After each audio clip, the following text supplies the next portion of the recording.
This episode will be filled with excitement, poultry, stiff competition, and most importantly, me, Charlie Stolniker. When it comes to the funny, we know it all. If you've never seen us on this program, it's because we're traveling trapeze and water aerobic kids, setting the honor to host this show. And I met someone with the same birthday as me when I was just 4 years old. Get ready for the time of your life right here. Only on Foolzone. Oh my god.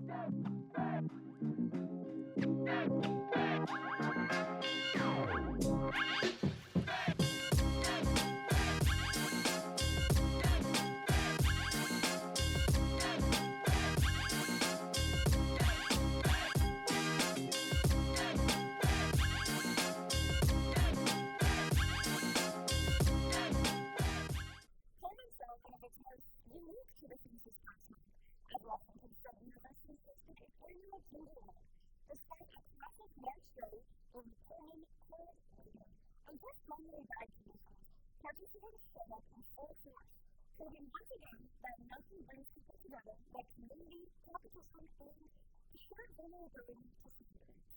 Among the competitors was Connor Simmons, host of the show Up All Night, who managed to run his way to an impressive second-place finish.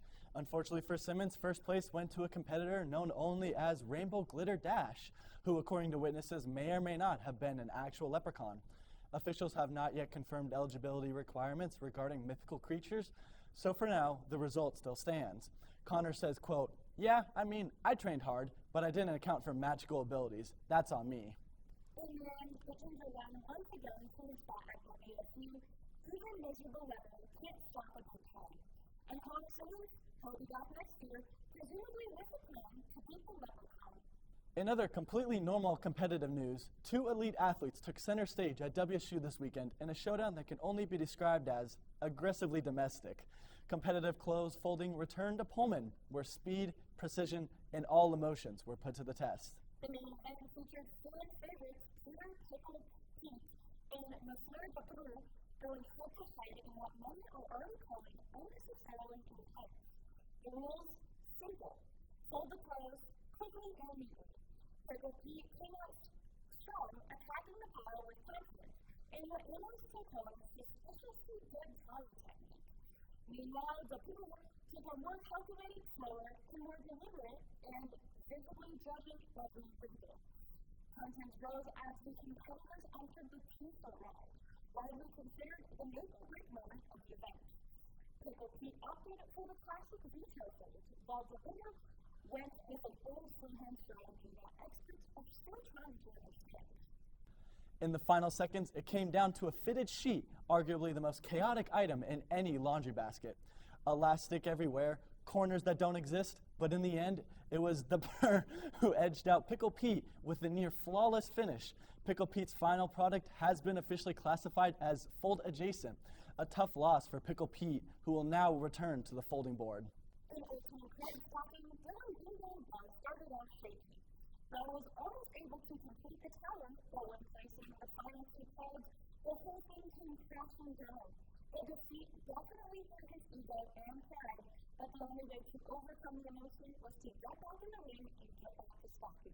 In his revenge tour, Bell came back in the second round with an unstoppable mindset. He had a newfound patience that he brought to his performance. This patience earned him a first-place time of 2 minutes and 34 seconds. What an amazing turnaround from Mr. Bell. But the Bruce returned to the spotlight, featuring 2 top-tier competitors, Andrew Dingus and Donald McRoberts.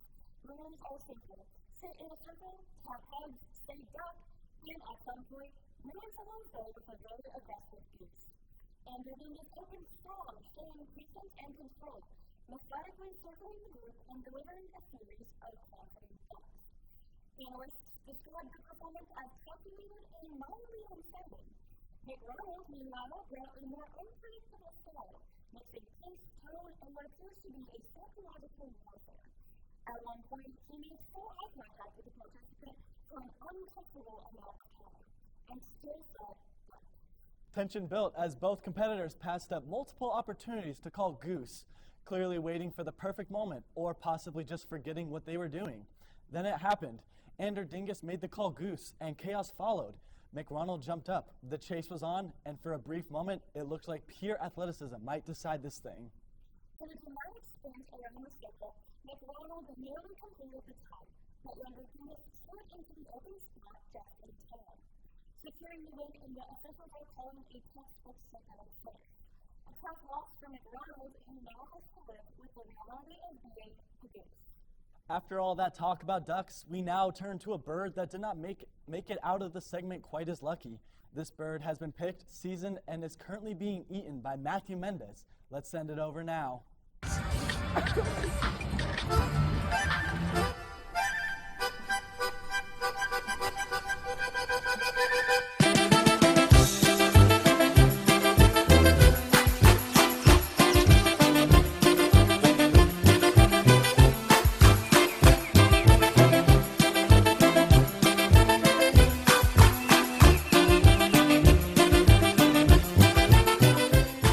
Oh, he can definitely do it in under 29 minutes. Man, this is a genius event. This is the best thing. I believe he can do it. Like, I've been planning my whole day around this. Like, I woke up ready to come watch him eat a whole rotisserie chicken.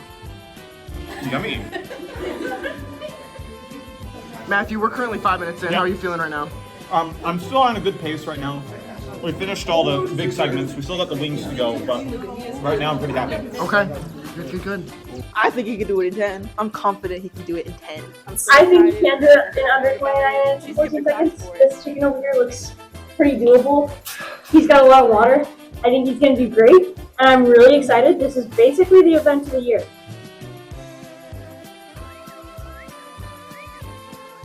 What do you have to say to the fans that came here to support you today? I'd like to thank everyone out here in support.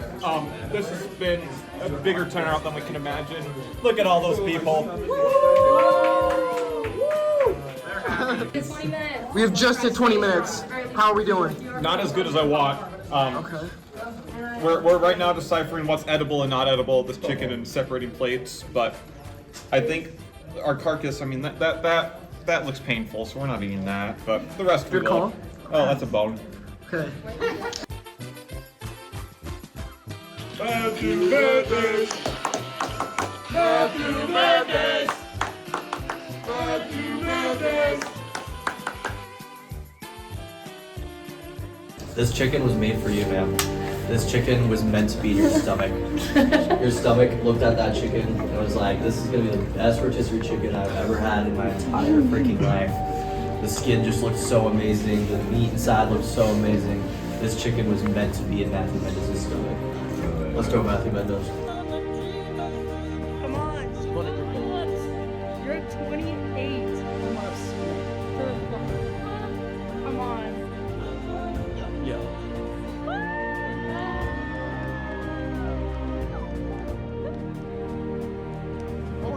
Before you all go, let's take a lovely photo with our poster. Yeah, that was extremely neat. In other news, the 27th Foolzone National Committee International Invitational Musical Chairs Competition took place last Friday.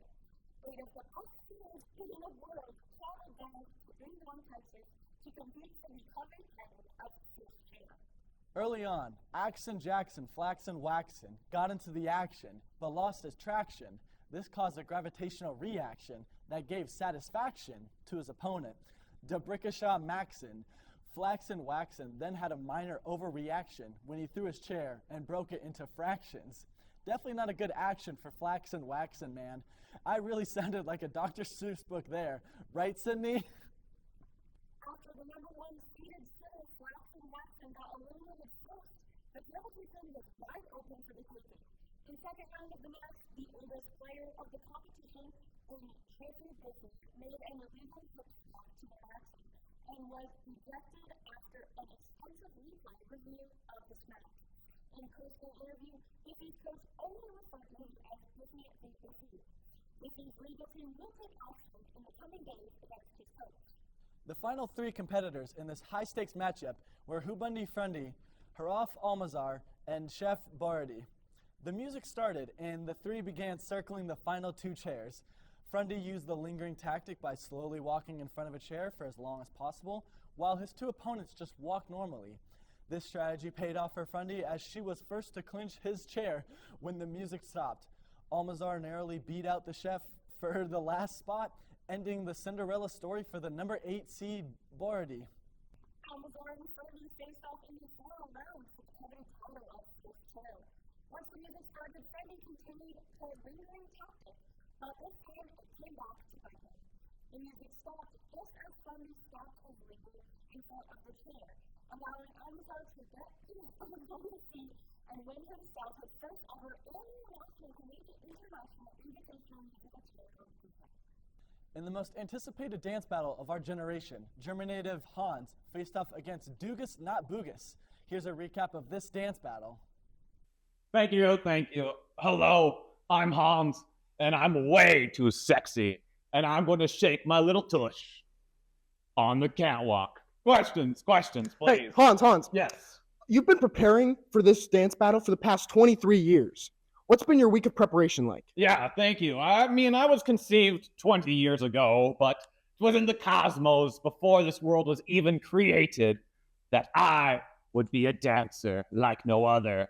And so this week I've been really doing a lot of astrology, Galileo, Vigorale. Let me go. Hans. Yes. Baguette. I do not like French people. Hey, Hans, one more question for you. Yes, please. There's been a lot of social media opinions about this dance battle. What's your opinion of your opponent saying that you wear your mother's jeans? I do wear my mother's jeans. The thing is, I'm just a little bit taller, so I prefer to call them high waters. Thank you so much. Thank you. Hey, thank you, everybody. This week, been a lot of dance battles, a lot of reviewing film. I've been watching the Cha-Cha Slide on repeat, making sure I get my Charlie Brown down. But yeah, we're feeling really good. Any questions? Mr. Boogus, is it true that you do have boogers in your nose? It's actually Dugas. That is a false comment made by my opponent. He is full of falafel, some might say. He's full of absolute baloney. He's trying to get in my head, and I'm not going to let him get in. So, yeah, that's true. Excuse me. Yeah. When Person in the back. you're on the dance floor, Yeah. do you have moves like Jagger? Some might say I got moves like Jagger. Also, here's a little preview of the Charlie Brown. I'm going to go, and then right into the mic Jagger, go, you know what I'm saying? So, we're really, yeah, I do have moves like Jagger. Jagger actually looks up to me. I'm his idol. So, yeah, it's true. Excuse me. Yeah. Have you ever danced while constipated? And if so, what does that mindset when you go really, to that? The thing is, it's about getting to the next second. You don't want to hit a move too hard that just all comes running out.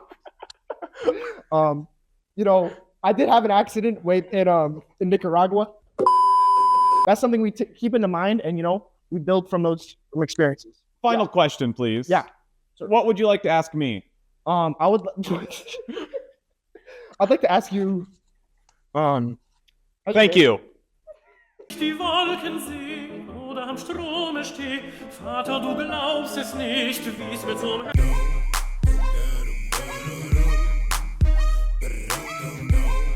Herzen spricht.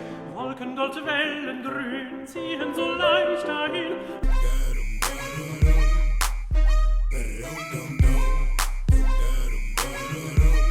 Weilen im Sonnenlicht, aber bei Blumen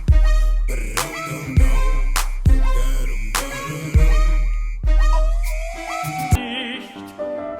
Zögern und rasten nie, eilen als wüssten sie, ferne und ungekannt, irgendein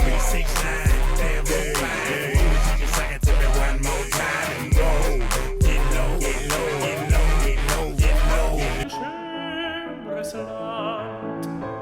Ach, von Gewölk und Flut.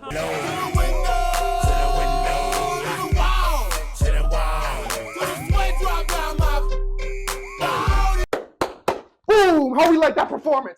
You didn't believe in me. You sure as heck didn't believe in me. Easy win.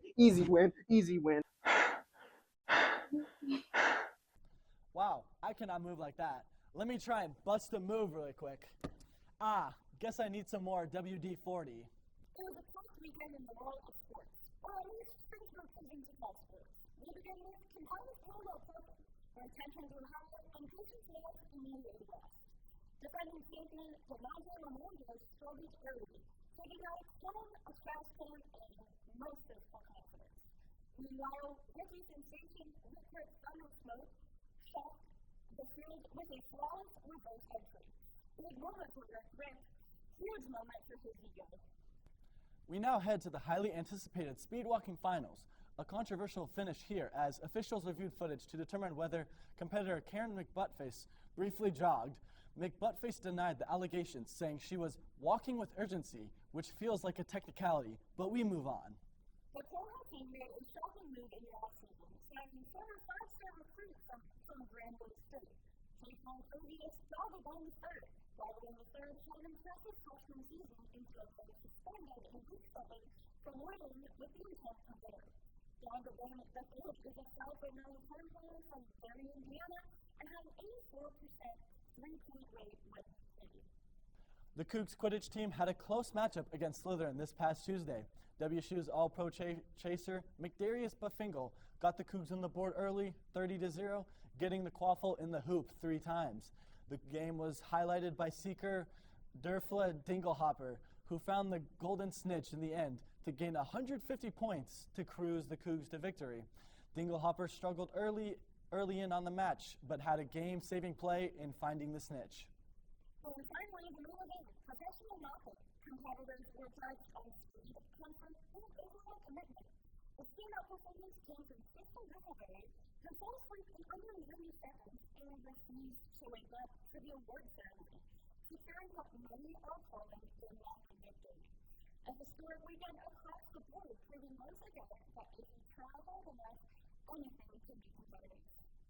New coming from the NCAA coming in 2027, March Madness is going to look a little bit different. The old process of only Division I members who must have 4 years of eligibility is going to look a whole lot different now. Sources say Division II, III, JUCO community colleges and community schools will be a part of the madness. Instead of the classic 16-14 bracket, these are going to be a world of difference. NCAA bracket is now going to feature 8,392 teams. If you thought that could only have fun in March, the new basketball tournament will start in March and last until the 26th of July. Projections for next year's bracket are looking good. This year, the School of Small Appliance and Hair Extension had a season this year that would seed them in 6,767th place, with the season breaking a school record, ending the season with 6 wins and 34 losses. Word from head coach Igor Firebird had to say, "Once I heard this news, I knew that next year would be hard for our team. After breaking the school record, I hope we can hold the speed and at least make it to the round of 2048. Good luck to Coach Firebird and the School of Small Appliance and Hair Extension. New rules to the NCAA, otherwise known as National Combine Association, after whistleblower Pete Turney speaks up after a middle school dance. Trent was begging to join the happy human train. A boy who spilled a pizza on me during lunch the first week waved his arms for me and said, "Join in the line," said Turney. Then after Cherney joined the line, it felt like everything was in slow motion, and after one loop around the school gym, I was done. There was no end in sight.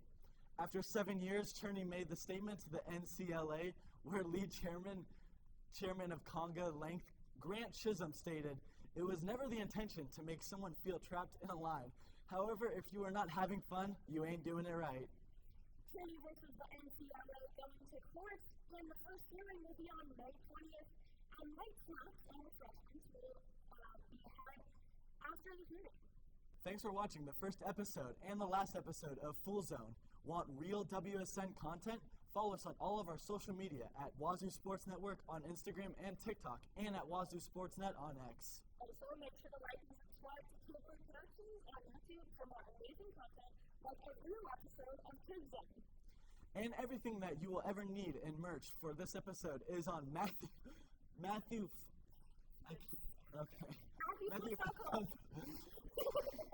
For the last time in front of the camera, I am Charlie Stolniker, the producer of Foolzone. And I am Sydney Reed, the director of Foolzone. It was our delight to be your host today, and we will not be seeing you again. Right here